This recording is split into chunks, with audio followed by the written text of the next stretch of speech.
Hello বন্ধুরা, আজকে ছিল ছট পুজোর দ্বিতীয় দিন। তাই আমি কিন্তু ভোর 3টার সময় ঘুম থেকে উঠে পড়েছি। আর আজ কিন্তু আমি একা উঠিনি, বাড়ির সকলেই উঠেছে, কারণ আমরা সবাই মিলে যাব ঘাটে। কাল বিকেলে হয়েছিল সূর্য ডোবার পুজো, আর আজ সকালে হবে সূর্য ওঠার পুজো।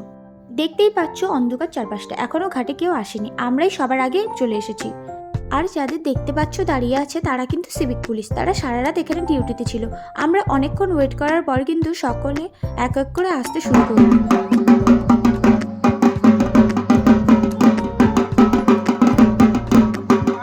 আসলে আমার দিদিভাই আর দাদাভাই ফার্স্ট টাইম পুজো করছে, তাই তাদের যেই টাইমে দিয়েছে সেই টাইমে পাক্কা চলে এসেছে।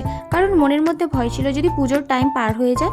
তো যাই হোক, মাসিরাও চলে এসেছে, তাই আমরা এবার চলে এলাম যেই সাইডে কাল দিদিভাইরা পুজো করেছিল। উল্টো দিকের ঘাটেও দেখো কি সুন্দর প্রদীপ জ্বালিয়েছে। ঘাটে এসে সবাই এখন পুজোর জিনিসপত্র সাজাচ্ছিল। সকাল সকাল পুজোর কাজগুলো কিন্তু দেখতে বেশ ভালোই লাগছিল।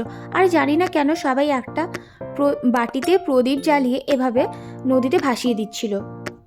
তবে যাই হোক, দেখতে কিন্তু বেশ সুন্দর লাগছে। এদিকে কিন্তু প্রায় আলো হয়ে এসেছিল, তাই অনেকে নদীতে নামা শুরু করে দিয়েছে। তাই দিদিভাই ও মোমবাতি জ্বালিয়ে ধূপকাঠি জ্বালিয়ে জলে নেমে পড়লো। আমি সঠিকটা জানি না জলে নেমে ধূপকাঠি হাতে নিয়ে ঘোমটা নিয়ে দাঁড়ানোটাকে কি বলে, তবে যতটা শুনেছি এটাকে নাকি আরাক পূজা বলে। এই ঠান্ডার মধ্যে সবাই জলের মধ্যে দাঁড়িয়ে আছে ধূপকাঠি হাতে নিয়ে, জানি না কিভাবে করছে, কারণ জল এত ঠান্ডা। জলের মধ্যে এভাবে প্রদীপ ভাসিয়ে দিচ্ছে এখনো। আর দিদিভাইয়ের কিন্তু আর একটু হলে শাড়িতে প্রদীপটা লেগে যেত। পাশের দিদিটা ছিল বলে সবটা কিন্তু সামলে নিল। পুজোর কিছুক্ষণ পর কিন্তু কালকের মতো আবার সিঁদুর পরিয়ে দেওয়া হলো, একদম নাক থেকে সিঁথি পর্যন্ত। এখানেও কিন্তু আগুন জ্বালিয়েছে। বেশিরভাগ নিয়মই কিন্তু কালকের মতনই হচ্ছে। দিদিভাই আর দাদাভাই যেহেতু দুজনেই মানত করেছে, তাই দিদিভাইয়ের সাথে দাদাভাইও জলে নেমে পড়েছে। আর সূর্য ওঠা পর্যন্ত জলে এইভাবেই দাঁড়িয়ে থাকতে হবে হাত জোড়া করে।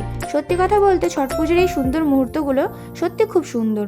আর ভোর 3টার সময় ওঠার কারণে আমার কিন্তু প্রচুর খিদেও পেয়েছিল আর ঘুমও পাচ্ছিল। তাই আমি মাকে বললাম পুজো তো প্রায় শেষের দিকে, চলো এবার আমরা বাড়ি যাই, কারণ আমার প্রচুর খিদে পেয়েছে। তাই আমি মাকে নিয়ে বাড়ির দিকে রওনা দিলাম।